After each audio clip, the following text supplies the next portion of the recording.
নানা জল্পনা কল্পনার অবসান ঘটিয়ে অবশেষে বাংলাদেশ থেকে ভারতে পৌঁছেছে ইলিশের প্রথম চালান। দুর্গাপূজা উপলক্ষে 2019 সাল থেকে ভারতে নিয়মিত ইলিশ রপ্তানি করেছে আওয়ামী লীগ সরকার।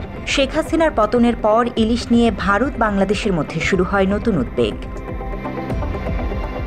দায়িত্ব নিয়ে অন্তর্বর্তী সরকারের মৎস্য ও প্রাণী সম্পদ উপদেষ্টা ফরিদা আখতার গণমাধ্যমে জানায়, দেশের মানুষের চাহিদা পূরণ বাদ দিয়ে ভারতে ইলিশ পাঠানো হবে না। বর্তমান প্রশাসনের এমন মন্তব্য ইতিবাচক হিসেবে গ্রহণ করে দেশের মানুষ, কিন্তু এরপরও কেন ভারতে ইলিশ পাঠালো বাংলাদেশ, এ নিয়ে প্রশ্ন উঠেছে জনমনে। ভারতে ইলিশ পাঠানো নিয়ে স্পষ্টভাবে কিছু জানায়নি অন্তর্বর্তী সরকার। তবে মৎস্য উপদেষ্টা ফরিদা আখতার জানায়, ভারতের অনুরোধে বাণিজ্য মন্ত্রণালয়ের পক্ষ থেকে দেশটিতে ইলিশ পাঠানোর সিদ্ধান্ত নেওয়া হয়েছে।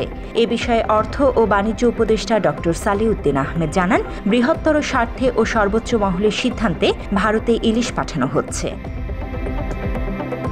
দেশের মানুষের মনে শুধু ভারতে ইলিশ রপ্তানি নিয়ে প্রশ্ন উঠেছে এমন না, দাম নিয়েও নেতিবাচক প্রভাব সৃষ্টি হয়েছে। ভারতে প্রতি কেজি ইলিশ রপ্তানি করা হচ্ছে 1180 টাকায়, যেখানে দেশের বাজারে প্রতি কেজি ইলিশের দাম 1650 টাকা। এ বিষয়ে সরকারের উচ্চ মহল থেকে দেশের মানুষের উদ্দেশ্যে কোনো নির্দিষ্ট বার্তা দেয়া হয়নি। নিউ ইয়র্ক ভিত্তিক সংবাদপত্র ঠিকানায় খালিদ মহিউদ্দিনের মুখোমুখি হয়ে আইন উপদেষ্টা ডক্টর আসিফ নজরুলও ভারতে ইলিশ রপ্তানি নিয়ে স্পষ্ট কিছু বলেননি। তবে তিনি জানিয়েছেন, ছাত্র জনতার গণ অভ্যুত্থানে পশ্চিমবঙ্গের মানুষের সমর্থন ছিল, যার কারণে শুধু পশ্চিমবঙ্গের মানুষের জন্য ইলিশ যাচ্ছে, এমন যুক্তি তিনি শুনেছেন বলেও জানান আসিফ নজরুল। ছাত্র জনতার যে বিপ্লব হয়েছিল, এই বিপ্লবে পশ্চিমবঙ্গের মানুষের সমর্থন ছিল।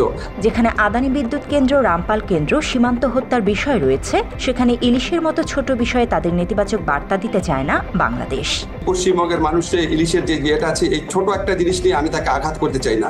গত 21শে সেপ্টেম্বর ভারতে ইলিশ রপ্তানির অনুমোদন দেয় বাণিজ্য মন্ত্রণালয়। এরপর গত বৃহস্পতিবার থেকে শুরু হওয়া ইলিশ রপ্তানি চলবে 12ই অক্টোবর পর্যন্ত। এ সময়ে 2420 টন ইলিশ রপ্তানি করা হবে দেশটিতে।